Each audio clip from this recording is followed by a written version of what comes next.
Good evening. It is Monday, May 22nd, and I call the Maple Plains City Council meeting to order. Please stand and join in the Pledge of Allegiance. I pledge allegiance to the flag of the United States of America and to the republic for which it stands, one nation, under God, indivisible, with liberty and justice for all.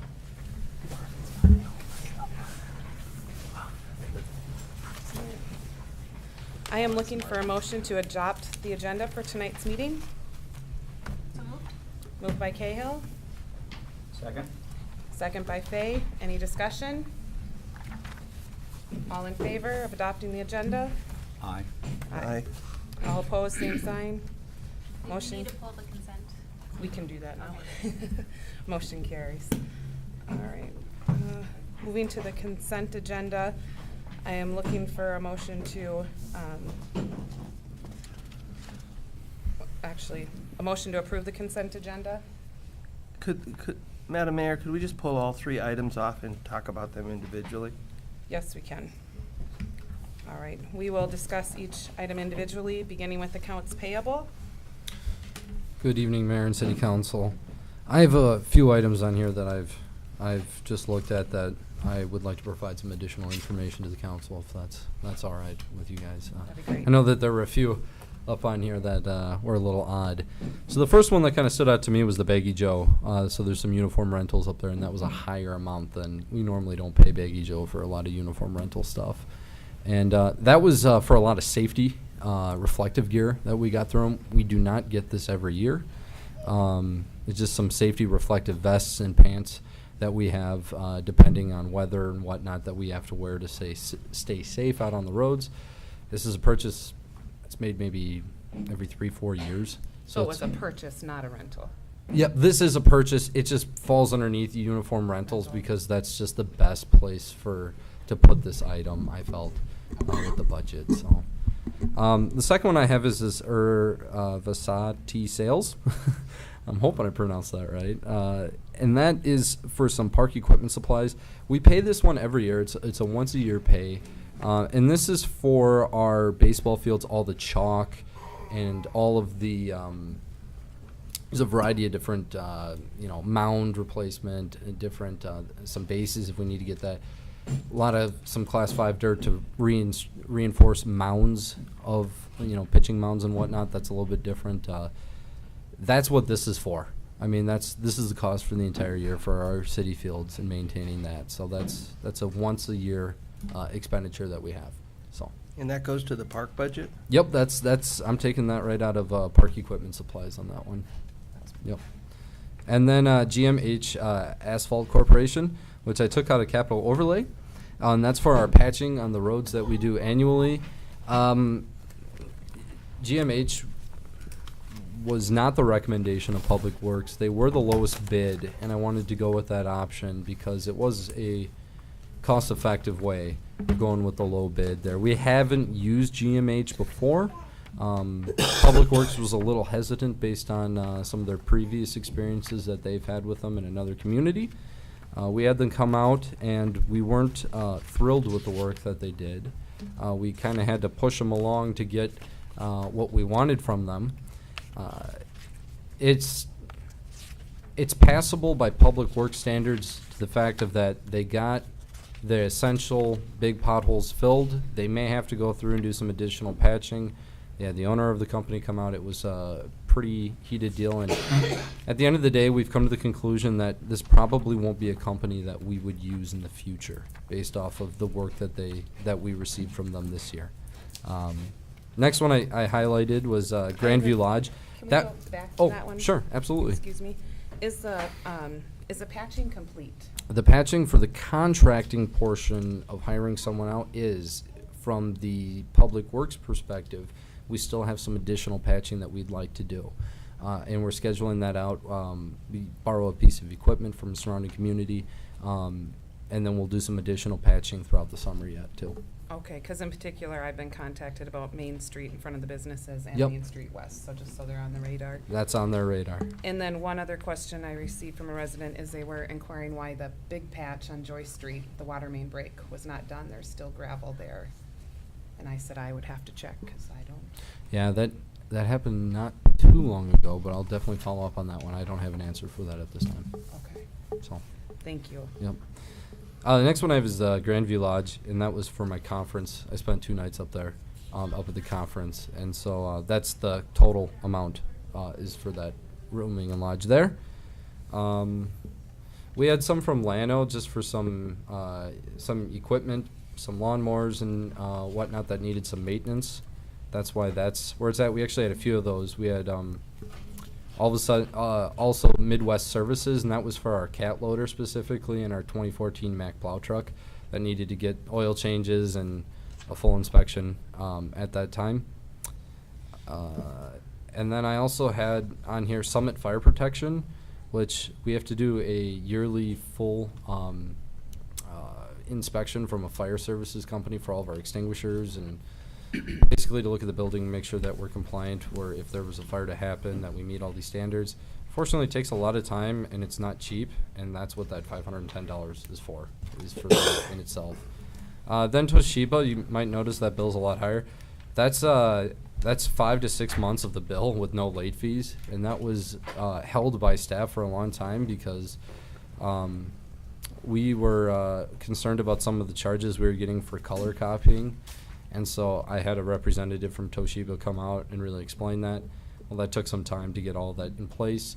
As a result, they didn't charge any late fees or anything. We just hadn't been paying that throughout the year. So that's why it's a bigger sum right now. I wanted to find some more information out. I'm happy with the information I have, but there are absolutely no late fees in there.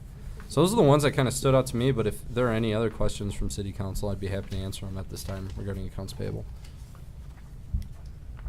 Not a question in regards to the bill, but in RC Electric, somewhere along the line, prior councils authorized us to replace. Incorrect. No? Nope. So RC Electric, you see a charge on there for $600 and some cents. And what we're doing right now is that every single time a light bulb in the public works facility burns out, we're replacing it with an LED light bulb. It's much more efficient, cost effective in the long haul. So that was just it's a directive I've taken with Public Works. You know, we might get a bill for about that amount every 4 or 5 months. But in the long run, they last way longer and it's way cheaper. So I thought it was a good directive just to move on.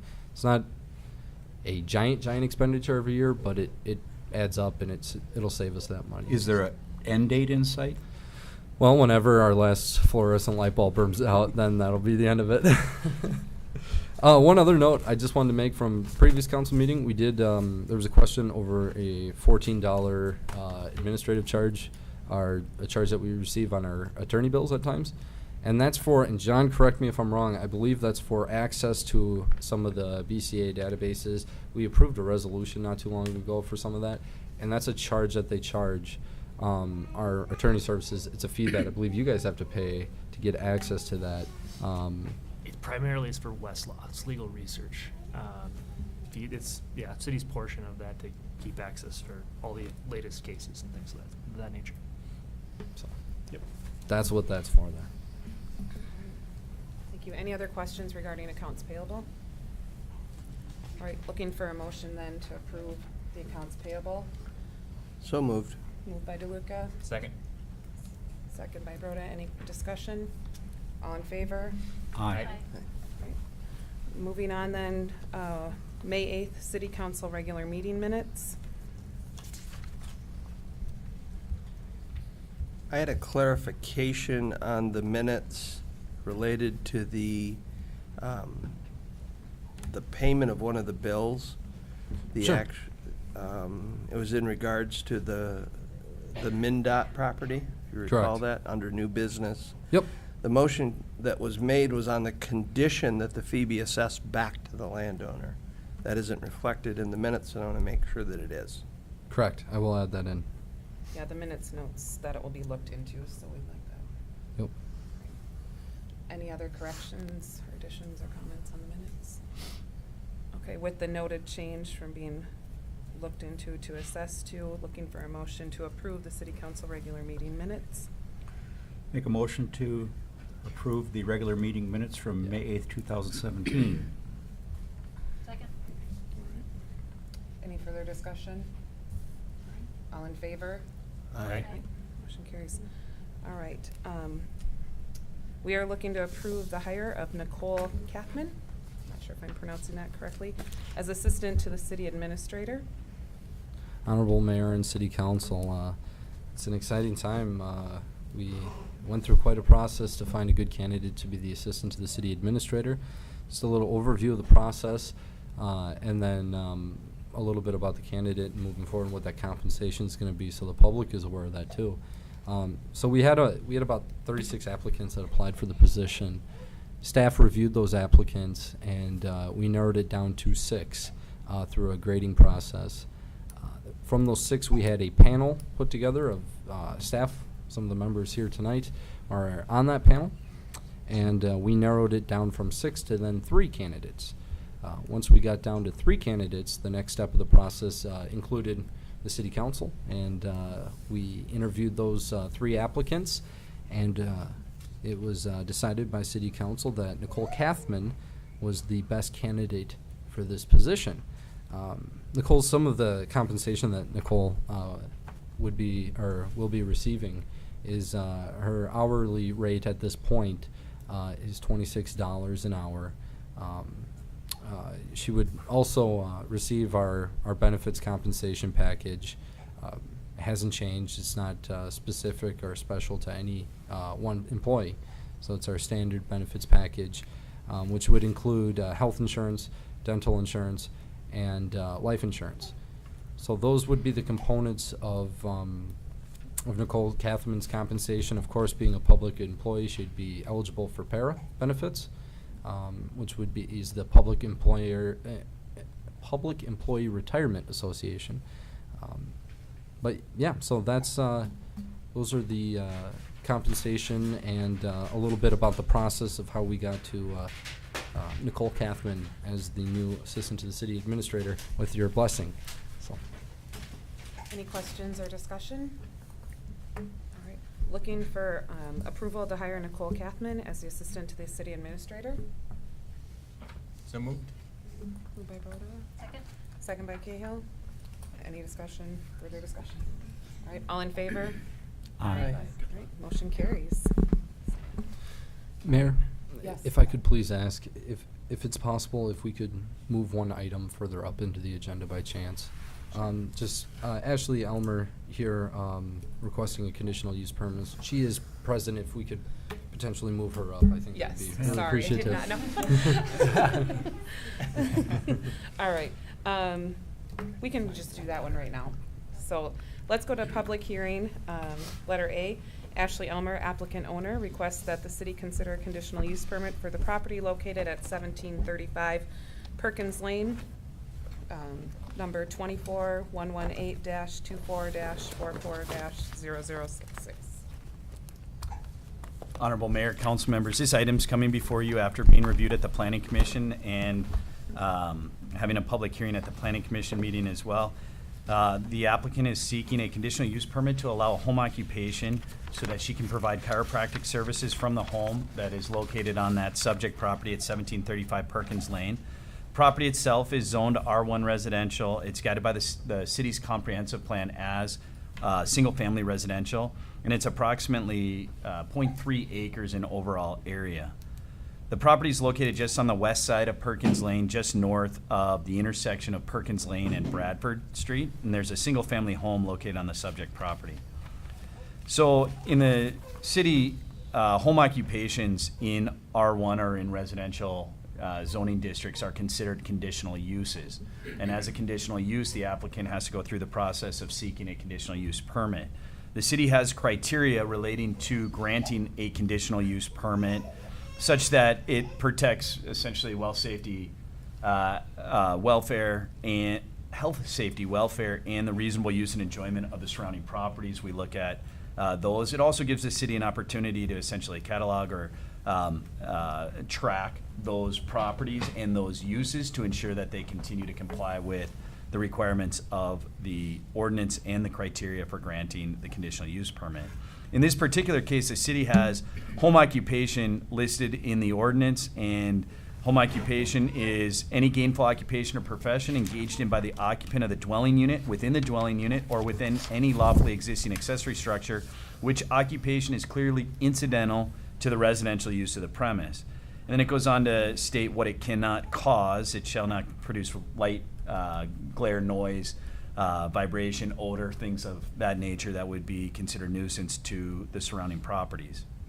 The city then goes on to say that no retail sale of merchandise is permitted in a home occupation. No outside storage of materials is permitted. No employees are permitted except for members of the family of the occupant who occupies the dwelling unit. The conditional use permit shall be limited to a period of 1 year, and I'm going to talk about that for a second. And then the conditional use permit doesn't take away from reasonable use and enjoyment of the surrounding properties, doesn't add traffic congestion or other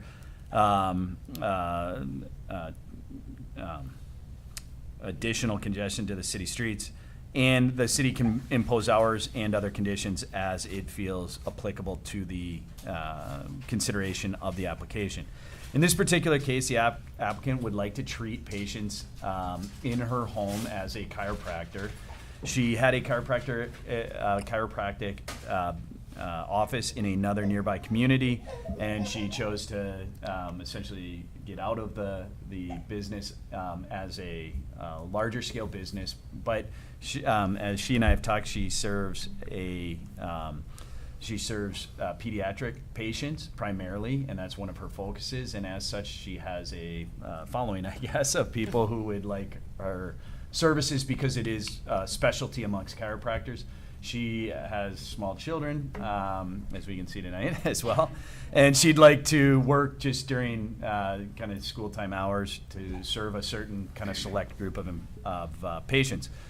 With that, she wants to provide the service from her home essentially during the day. She will not have any employees. She will not have any additional signage on the property. And the use of the property is or would be incidental to the residential nature of the property. So the planning commissioners held a public hearing, discussed this application, talked to the applicant. Really, the discussion revolved around, they felt that she met all the criteria established within the zoning ordinance. They wanted to talk about hours, so they talked with the applicant as well about the hours. What they came to was that they recommended that the hours could be between 7 a.m. and 8 p.m. There's a lot of discussion about that. Really, the idea that she may have, say, a high school student or something that gets a sports injury or something, needs to come in on a like after practice type basis. That's why the hours would go till 8 o'clock. And then similarly, if somebody needed to come before school, because again, she's primarily focused on pediatric care, they could come in before school and then still get to school. And so the planning commission felt comfortable that this wouldn't be more than one patient at a time. There wouldn't be lots of cars parked all over. It's only her. She would have no other staff. So it's a fairly simple business that she's proposing. Ultimately, planning commissioners made a recommendation to the city council recommending approval with the conditions that are stated in the staff report. What I wanted to come back to was this condition in the ordinance that states that the conditional use permits shall be limited to a period of 1 year and are not transferable. Actually, statutorily, the city cannot regulate the time frame for a conditional use permit. That's been challenged before, and it isn't enforceable. And so when we grant a conditional use permit, we are granting something that runs with the land. It is transferable. We do write the conditions and the conditional use permit to be fairly succinct. So we're writing it as a chiropractic use, which would, I think, somewhat safely limit the odds of us getting somebody that it could transfer to, but it could, and it would transfer. One of the things we talked about at the planning commission meeting, and it may be something for consideration with the city, is that we would take the home occupations out of the conditional uses for a property and make those interim uses. And if we were to make home occupations interim uses, we could then, with more certainty, declare an event or date at which time they would expire, and then we could enforce a time provision or an event provision on the uses so that they wouldn't transfer, which I think would be a good idea. That was the intent when this was drafted, but it was drafted at a time when people were still, I think probably my guess is there used to be a just general city kind of mindset that you could limit by time conditional use permits. That was proven to be inaccurate. And so this, I think, is just a relic that's not been changed in the ordinance, but I think the intent was that it really falls under more that interim use category, which is kind of a newer planning and zoning way of limiting. So that's something to think about. Planning Commission did agree. They thought it should get relooked at and that we ultimately should make that change. They noted that we already had an application, so it wouldn't be applicable to this specifically, but they did feel comfortable with the recommendation moving this forward. With that, I'd be happy to answer questions, and the applicant is here as well. Well, if we went for an interim use, could we make the event the transfer of ownership of the property? I think you could. I don't know. John would have to weigh in, but that's what I was thinking, is it would be transfer of property or cessation of use, right? If somebody decided to stop that use, then it wouldn't Okay, just be sure. out there kind of with the property. But as it's written, the worst case scenario is she sells her house to another chiropractor. We'd get another chiropractor, In, and they'd be obligated to follow these conditions, so no Correct. employees, no signage, 7 a.m. to 8 p.m., Monday through Friday. So, I mean, it's Yeah. fairly restrictive in what it would be, but that's worst case. so, Yeah. yeah. And so is it worth going, in your opinion, going towards an interim use, or is it? I think it is, because I think while this one, I get the sense that our doctor is not going to be, you know, a big practice, and I mean, and you can talk to her more about it. But the Planning Commission did discuss, you know, if it ever got to a point where she wanted to get back in, she'd create a practice because she needs staff and other things, which wouldn't be permitted here. So I think this one doesn't have a risk of, you know, getting out of hand. But some home occupations, I definitely think people get into it with the idea that they grow, and they might grow too big before they realize they need to move or get a different space. So I do think the interim use is a good idea for home occupations. I really think it would help the city more closely monitor. I also think it would give us dates where they end, so we don't just have them hanging out there. And really, a part of that's an administrative position where it just makes it easier to administer those uses. So. Any other discussion or questions? Madam Mayor, do we have to open up a public hearing? Do we need to open up a public hearing? They already did that at the. Yeah, right? I put it on the agenda just in case if anyone else wanted to show up and talk. We did not have anyone Good call. at the public hearing, Yep. as I was just- noted. Typically, I like to include a second round in case something were to pop up, new information from residents. or- So do we need to ask for that 3 times, or? Yes, we still do. All right. I have just a comment. The part of this was that it's pediatric, which narrows the focus down even.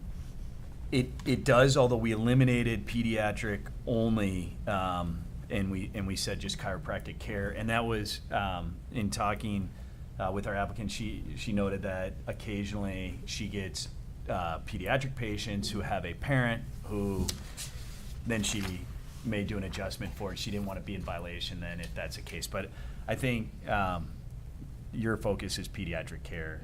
Yeah, more pediatric. But sometimes you do have, like mamas that would come in and say, you know, with their kiddos and want adjustments as well. Thank you. All right. So we will open this up for public hearing regarding the Ashley Elmer request that the city consider a conditional use permit for the property located at 1735 Perkins Lane. Anyone here for the public hearing? Anyone here for the public hearing? Not seeing anyone here for the public hearing, we will close the public hearing. All right, and tonight then we are looking for a motion for the request for Ashley Elmer, a conditional use permit for the property located at 1735 Perkins Lane. Madam Mayor, I would move that we approve Resolution 17-0522-01, approving a conditional use permit to allow a home occupancy to provide chiropractic care, as indicated. Motion by DeLuca, second by Cahill. Any further discussion? Councilmember Cahill, Aye. Councilmember Fay, Aye. Councilmember DeLuca, Aye. Mayor Moskowski, Aye. Councilmember Broda. Aye. The ayes have it. Thank you for being here tonight. You're all set? There goes our agenda. Look at that. That's the best Yeah. use I've seen of that. She was not happy with She's the done. agenda. No. She was not happy to see the staple in there. Thank you guys again for your time. Good luck. Yeah. You dropped a sock there. There you go. Good luck with your business. Yeah. Well, I'll be over for an adjustment later Yeah. after this meeting. We're young again. All right. All right. Thank you, everyone, for your flexibility. With that, we'll move back up to administrative reports, and I'm going to turn it over to our city engineer for his monthly report. Thank you, Honorable Mayor and Council. There's 2 times when I try to sit up straight in a meeting. It's usually when, if my mom's ever in the room, or chiropractor. So I stay straight and project here. But yes, we had a variety of different activities we worked on this last month. Butt Avenue improvements was one of the activities, and that involved some discussion on the special benefit analysis and preliminary assessment roles. The contractor has started on some of the punch list items, and people are getting back to us on a few things that they notice this spring after the winter, and so we appreciate that. And if there's any, if people are watching this and they think of some more items they want us to address, we encourage them to call us. Also, well number 4, agenda item that's later on your meeting is change order number 1 and payment request 3. We have worked on some of the preliminary plans for the pump and connection work, but we're still working through some items with Public Works, and we'll be bringing that back to one of your upcoming meetings for final approval, and then setting a bid date for the well pump and connection. Parkview Road is an item, and Maple Ridge Drive settlements that will be discussed later tonight, so we did some work on that, and we'll review that then. We also did talk with, attended various staff meetings and council meetings, did our monthly engineering report, and visited with the attorney related to Magnolia 8. So with that, I can answer any questions the council may have on my monthly report. Dan, can you tell us when the final wear coat will go on to Bud?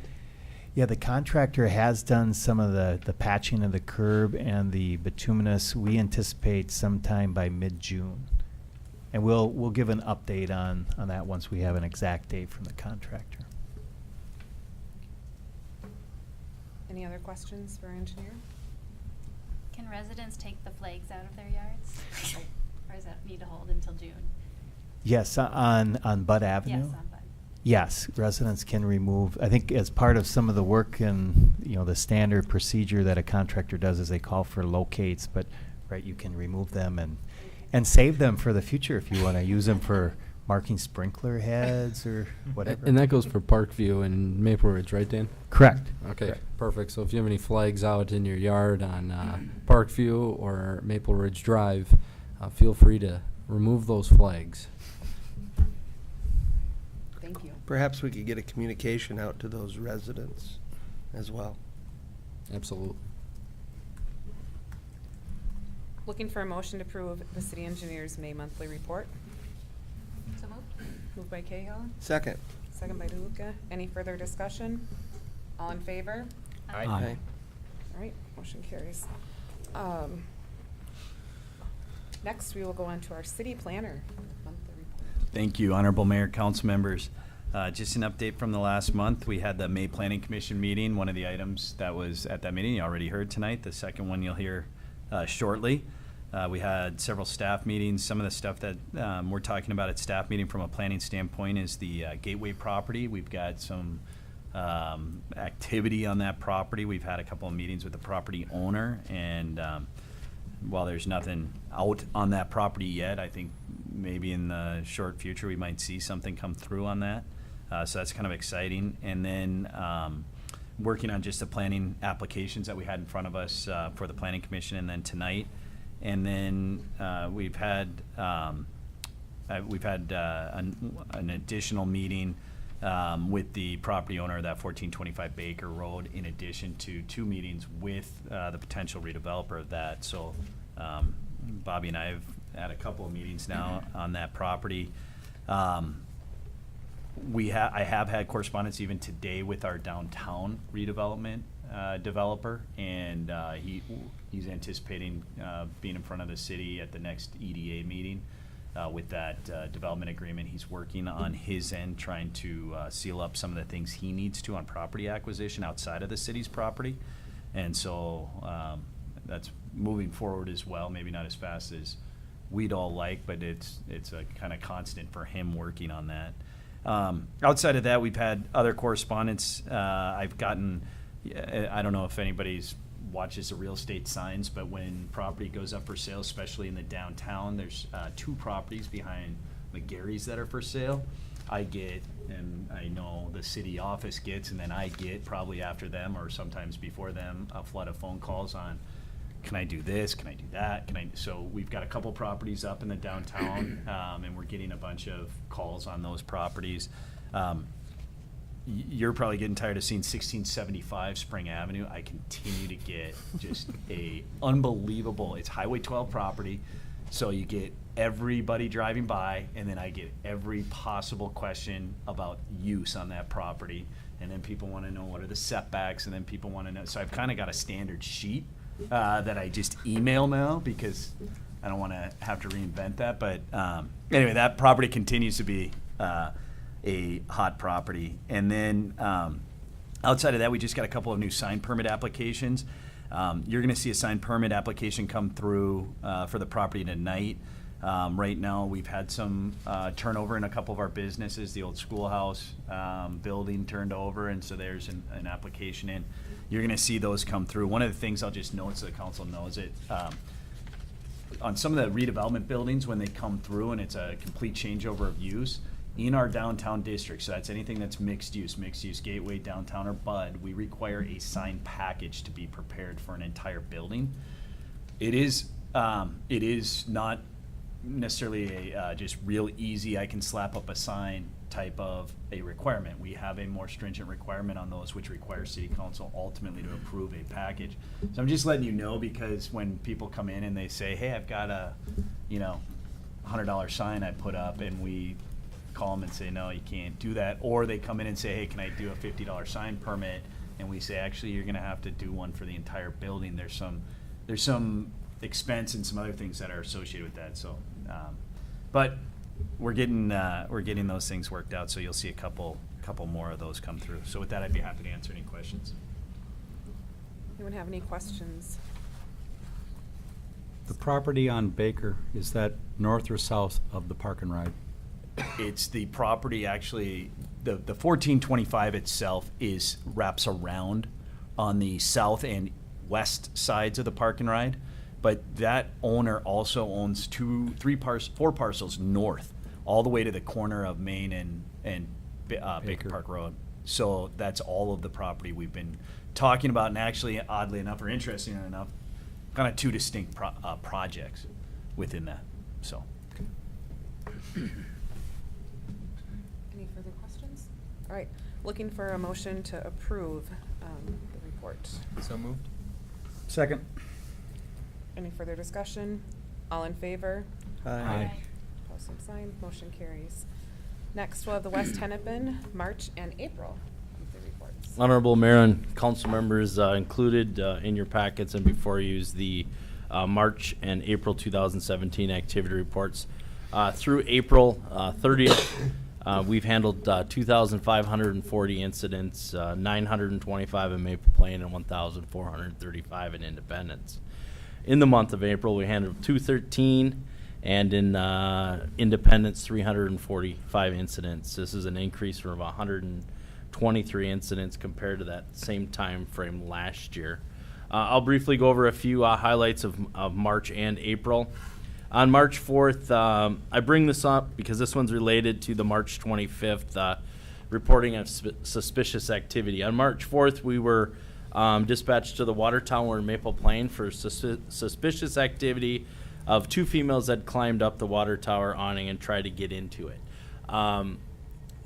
With terrorism and more suspicious acts these days, when it comes to water treatment facilities, water towers, the police are a little bit more keen in on that than they possibly did 15, 20 years ago. We did search the area, didn't see any damage done. We didn't locate the females. I'm going to jump ahead to that March 25th incident where On March 25th at 11:38 p.m., we got a report of juveniles on the roof at the Maple Plain Community Church in Maple Plain. Relatively close in perspective of the water tower and that. The two incidents are not related, and we did not find anybody on the roof. But when we checked the Discovery Center here, we found a vehicle without a front license plate leaving the Christ Lutheran Church area, kind of all in the same block. The vehicle ignition had been tampered with, wires were hanging from it, made us a little bit more suspicious. The driver didn't have a valid driver's license, he was revoked. He had a felony warrant out of Carver County, and he was taken into custody and transported to jail. Further investigation indicated that that vehicle had stolen license plates on it from the city of Richfield, and it also contained burglary tools and loaded with other tools and equipment. In police work, that's a clue that stolen license plates, suspicious activity around businesses and buildings, and we're still doing an ongoing investigation in regards to all the other property that was found in the vehicle. On March 7th, we had a felony domestic assault in the 5000 block of Highway 12 in Maple Plain. We reported a physical domestic between a woman and a male. The 26-year-old male was arrested and transported to Hennepin County Jail, where he was booked on the felony domestic assault and domestic abuse violation order. March 10th, we had a personal property damage crash with a DWI. We were dispatched to County Road 19 and Perkinsville Road in Independence. And when you see somebody walking away from a crash scene, again, that's another clue that they're probably involved in that crash scene. And the person was found to be the driver of that vehicle and was arrested for DWI and tested a .16 alcohol concentration. On March 14th, we did have a personal injury crash on Highway 12 and County Road 90 in Independence. One vehicle, the driver was attempting to cross Highway 12, pulled out in front of the westbound vehicle and was struck broadside in a T-bone type fashion. The driver initially was unconscious, reported to us, but when we got there, they were conscious and we were treated for their injuries. The interesting aspect of this case is MnDOT is currently studying County Road 90 for the warrants or the cross traffic, trying to do the numbers.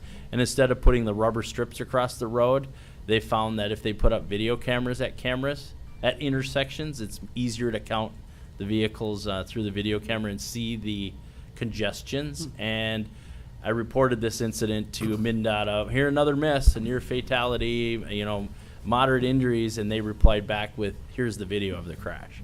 So they actually were able to search their records and send me the video file of the crash. So it was that kind of shocked me. I've never had MnDOT send me the video of a crash for our investigation. The driver was cited for failed to yield right of way. On March 20th at 10 p.m. in the 5600 block, County Road 6 in Independence, she reported that at 4:56 a.m. there was an unknown male at her door. She found out who it was, and she realized that the person at her door was somebody she had a harassment order against. So the officer immediately goes over there, unable to locate the suspect. He pulls into the driveway with a black and white marked police car, and he's taking the report from the victim, and the suspect shows up again to try to talk to her. Needless to say, he was arrested and taken to jail and was charged for those violations of order for protection and a harassment restraining order. March 23rd, we had a garage fire, barn fire in the 2300 block of Nelson Road in Independence. The Delano Fire Department was assisted by Maple Plain and Watertown Fire Departments, and were able to put the fire out at this time. Currently still under investigation, but it doesn't appear to be any foul play in that particular fire. The next day, on March 24th, we actually had a fatality crash right on the county line of County Line Road and County Road 50 in Independence. So it's right where the Delano Sportsman's Club is. And there was a male driver northbound on County Line Road, comes to a T intersection. For whatever reason, did not stop for the stop sign, was traveling at a high rate of speed, and struck a large oak tree just right across from that intersection. Wright County arrived first, we arrived second, and it literally was half the car was in Wright County and half was in Hennepin County. And at that particular time, Wright County took the investigation, and we'll be leading that all up in the case. We already went over the March 25th one. If you have any questions on March, otherwise I'll move on to April. April, personal injury crash on April 3rd, 6500 block of Highway 12.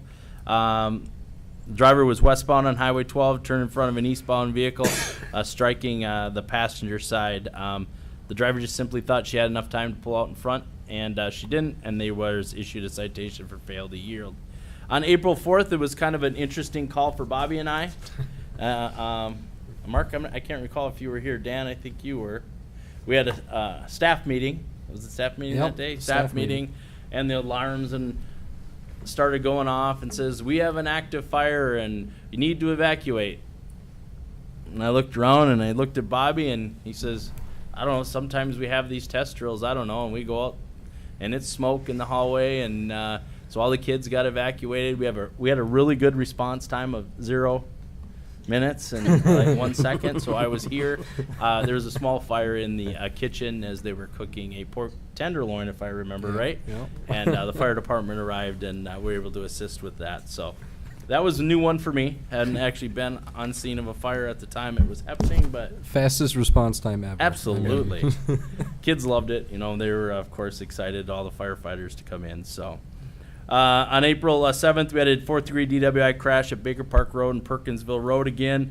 The driver was found to be under the influence and tested a .12.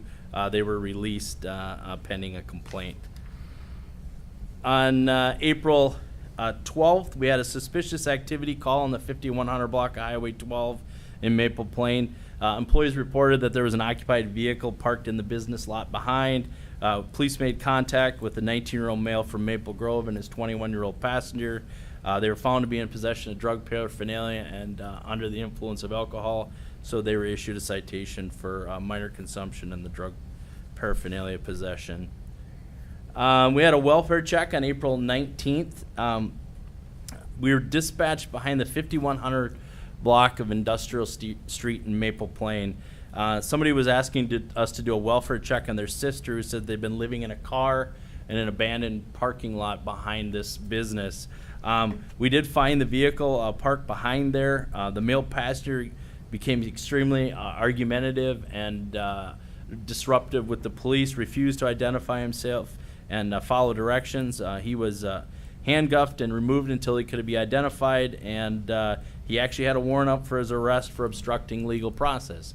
The same conduct that he was portraying the day that we had contact with him.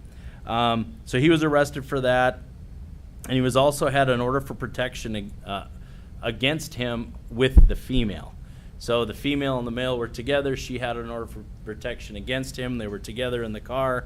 So he was arrested on violating the order for protection and the warrant. We made contact with the person who was checking on their sister and said that the sister was fine and released on her own recognizance and asked to find a different place to sleep or make arrangements to stay with a relative. We had a shoplifting case at M&M Wine and Spirits on April 21st. Male and female leaving the store, stopped by the owner who found that they had a bottle of alcohol in their handbag. After they left, we reviewed the video tape, and it showed the male had stolen the bottle and concealing it under his clothes. We figured out who this person was from Long Lake, and they were cited for shoplifting and driving after revocation. And then the female was cited for the shoplifting case.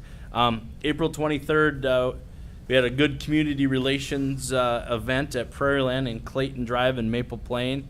One of our officers, Officer Ben Anderson, observed a father-son playing catch kind of in the street off to the side, and he pulled over and he says, "Hey, you want me to run radar to see how fast you pitch?" So the officer left the radar on, and the kid kept throwing past there, and I believe he got up as high as 38 miles per hour, according to this. Started at 32 and ended at 38. Sometimes the hype of all the cops and dad around and running radar, it does help get a few more velocity out of it. We did have had a theft of a motorcycle and trailer on the 1200 block County Road 19. That's still under investigation, and we haven't found it at this time. That concludes my March, April activity reports. I just wanted to thank the police commission for, both councils for the joint meeting that we had on April 11th for the swearing in of Officer Ebling and Officer Geddes. It was a really big event for them, and I appreciate all of you that attended, and it's really a special moment for them.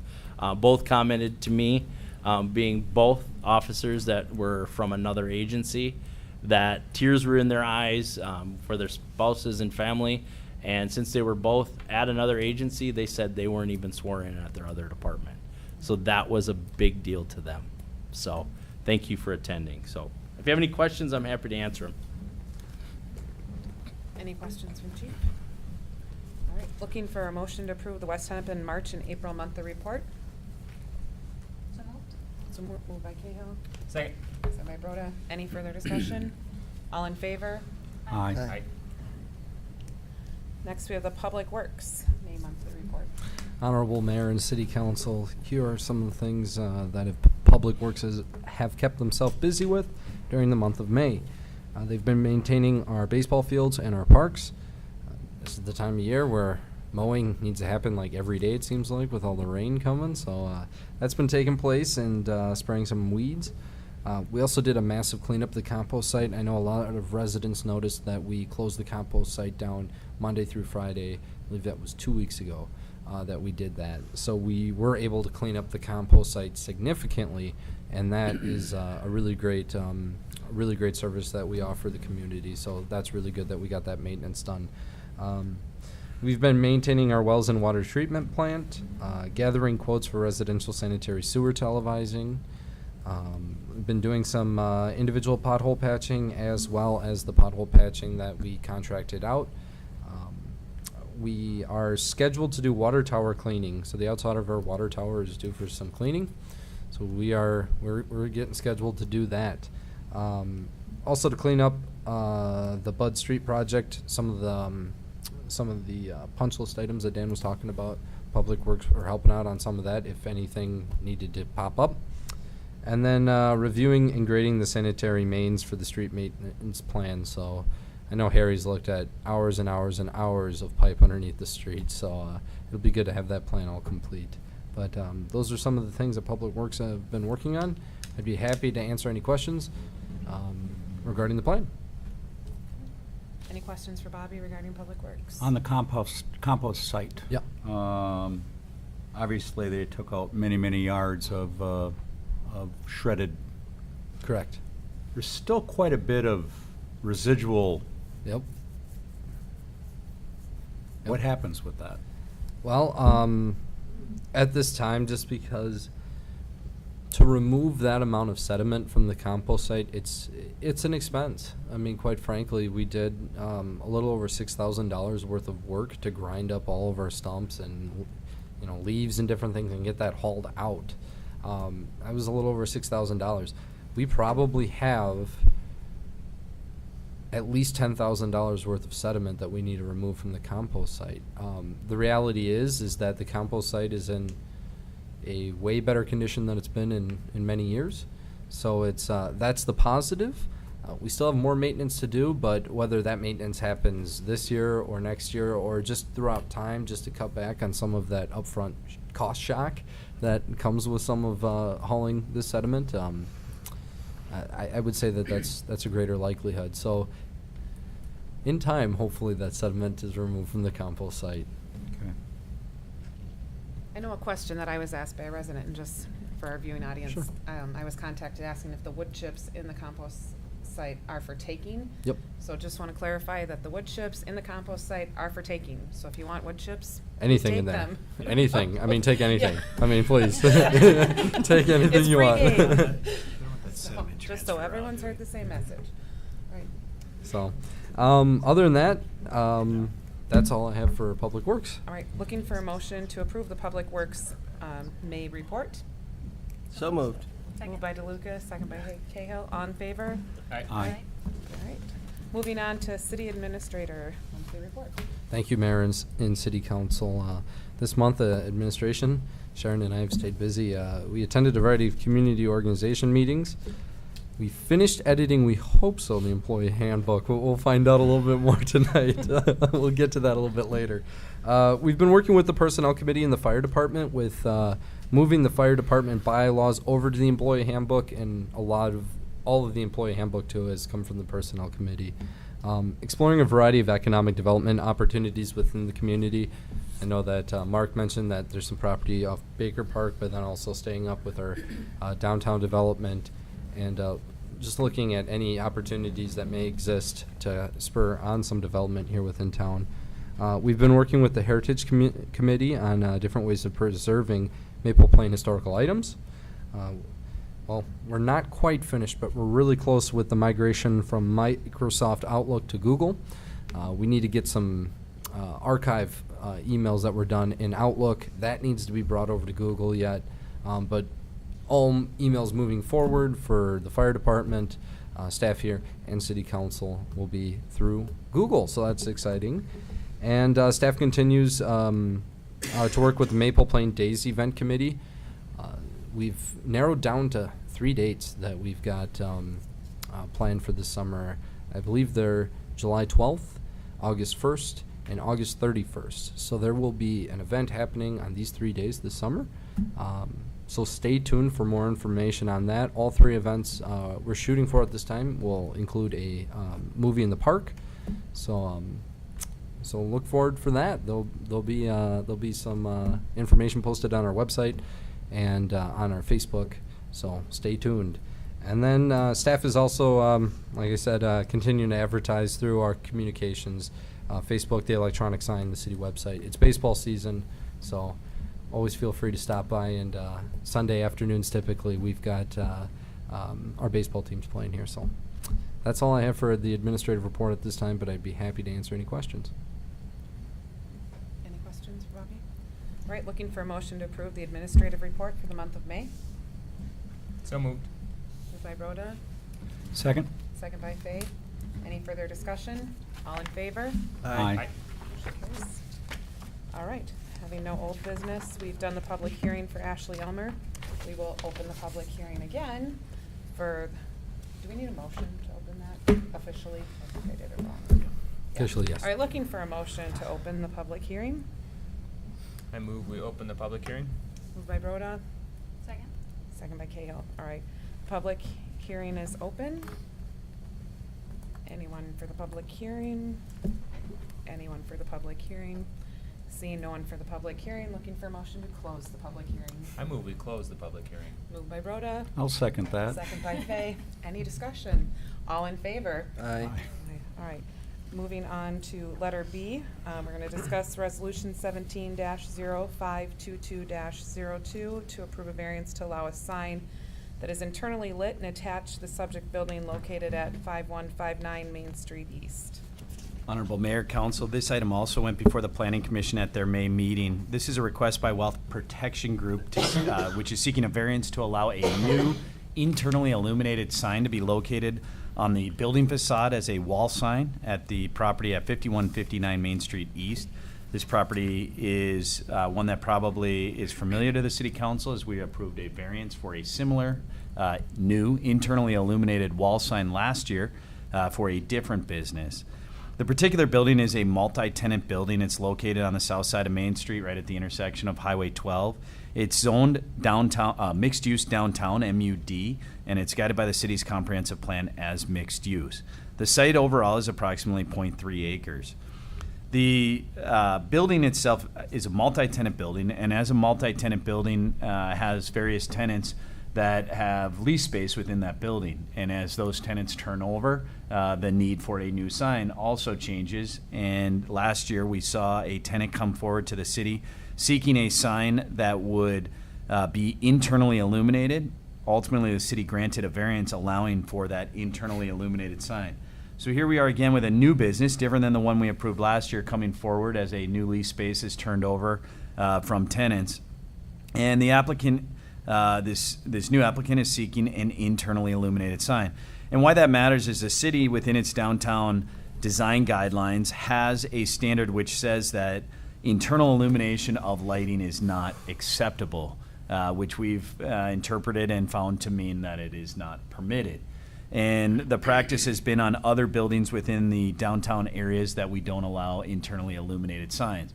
We allow signs to be externally lit, either by means of, say, downlight, uplight, or we also allow signage to be backlit, which is something they call in the industry a halo light, or something else, but it's where the actual light source is not housed within the middle of the sign itself. With this particular building, the other businesses that are located within this building were permitted at the time that this building was constructed to place signage on the building that was internally illuminated. So when we considered the request last year for a new internally illuminated sign, part of the discussion was that the other signs were already internally illuminated, and therefore we wanted to allow this sign to be considered